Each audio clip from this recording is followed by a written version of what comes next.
She was on sale, but her outfit looks like a miniature fantasy. Hello everyone!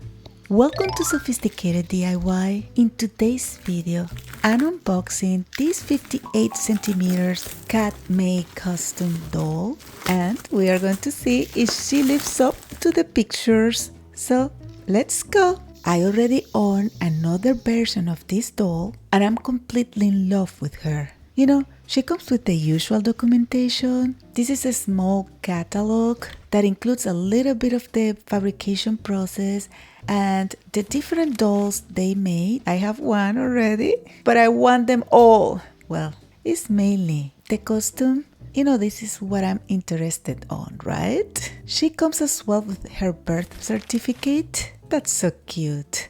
And he has as well some instructions. That includes how to change the head, the color of the eyes, how the doll moves, etc.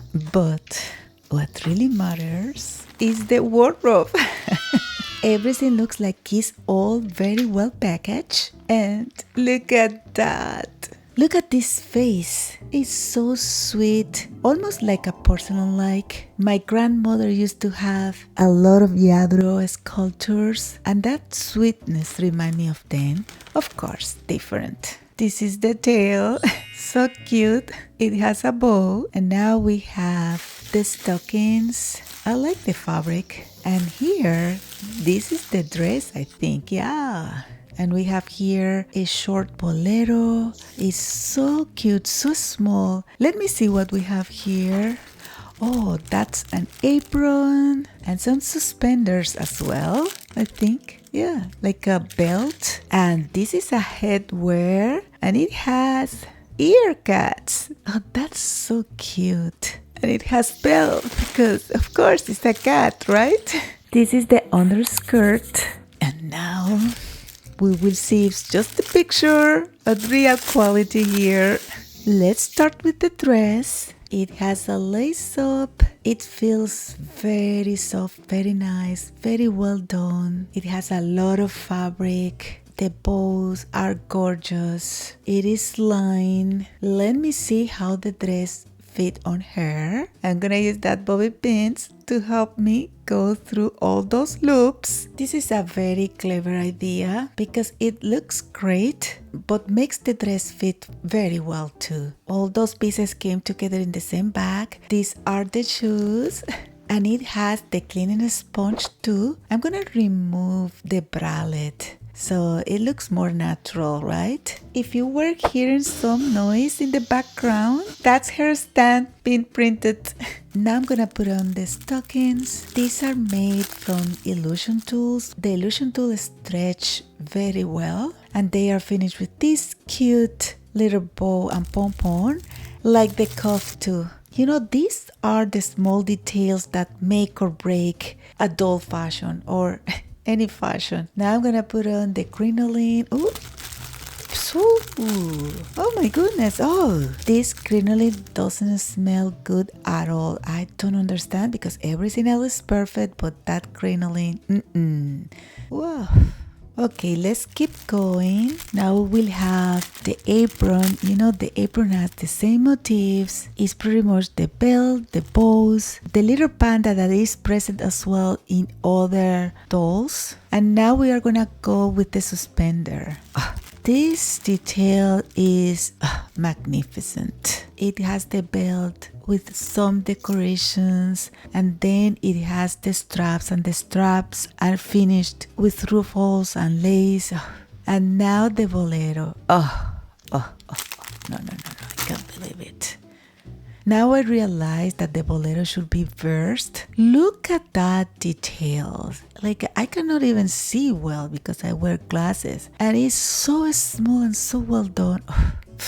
Look at that. Ooh.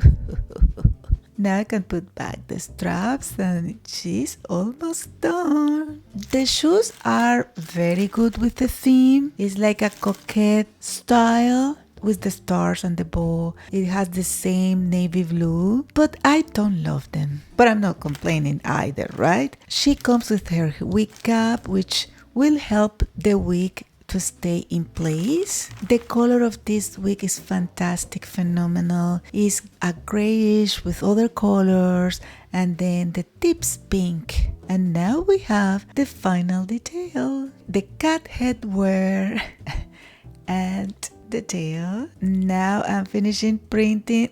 I always buy stands, but I figure that I could print one as well. And it's good. I feel like it's a little large, but it's okay. I wanted to show the whole doll to you, but you know, I just open and put the clothes on, but the clothes really are not ready yet. Because, as I have always tell you before, I like to prepare everything properly. Factory folds don't belong in my studio. For you to see the final look, it has to be really proper. If there is a seam that is a little bit loose, you reinforce it. Nothing dramatic, but you know, I prefer security. You do it that when you buy it, you'll have it forever. And please don't call me crazy. There's a big difference after you press those little ruffles. I'm gonna do the same with the skirt dress. With the cuff, one of the cuffs was a little too loose. I'm afraid that it will get lost. I'm gonna just adjust it to make it look nicer. Now that everything is ready, before I put on the costume, I wanted to show you the mobility of this doll. The neck tilt is soft and expressive. I could say that her articulation is actually very good for this price range. You know, this is a very inexpensive PVC doll. She's not a high-end resin quality, of course, but she performs beautifully for display and styling. You know, this is pretty much what I'm looking for. I'm more like a fashion designer, not really a doll collector. And this one is the second doll I got of this style, and I can say that the quality is very consistent. I think the only way I would recognize this doll is different is because her eye colors are different. That's it. I pretty much love her body for costume characters and for teenage appropriate clothes. Now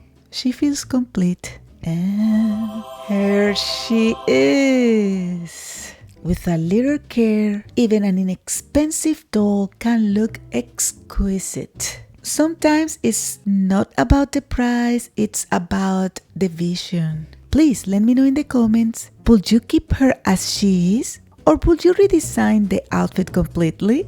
If you find this video useful or entertaining, please give us a like, give us a hype, and don't forget to subscribe, share, comment. Bye!